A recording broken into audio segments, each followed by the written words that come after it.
Having been raised as a male in a Hispanic household, I have grown up with various ideals that come with Latino culture, such as the infamous slipper and machismo culture.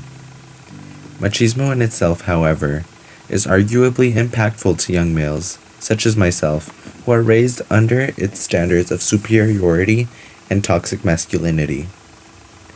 Growing up with a Mexican father for the past 17 years of my life, it surely has had its moments of tension and conflict, all due to machismo ideals. Considering my father himself was raised in a strongly Latin environment, he was also raised alongside machismo standards. This may account for expectations he holds for his own children. Phrases such as "men don't cry," or "men don't act," or "dress like that," remain in my mind as reminders of what I am to exhibit as a male in a Hispanic household. At times, to the point where I truly struggled with finding myself. I felt lost, confused on how I truly wanted to, and felt comfortable expressing myself. That I lacked the sense of validation that every child seeks from their parents.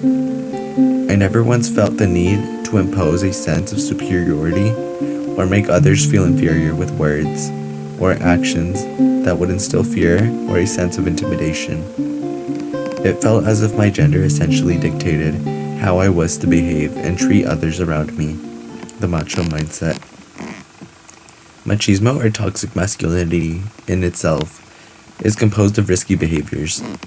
As a result, machismo is a threat to young males who are raised in such an environment where they are likely to adopt its concepts. For instance, it can be noted that due to risks associated with toxic masculinity, 1 in every 5 men will not get as far as the age of 50. Toxic masculinity is accompanied by various negatives, which include suicide, disease, and accidents, which are primarily responsible for mortality rates in men associated with toxic masculinity.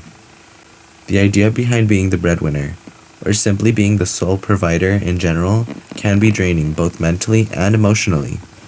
When it isn't a father serving as a provider, that responsibility hence falls to the next male in line, in the machismo perspective.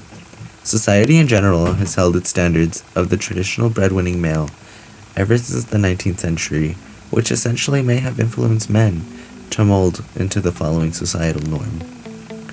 The impact that machismo, or what others may consider as toxic masculinity, actually has on young males who are raised in such environments is negatively impactful.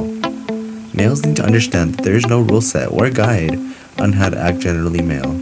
If anything, such norms pose harm not just to society, but to men themselves who choose to follow such standards.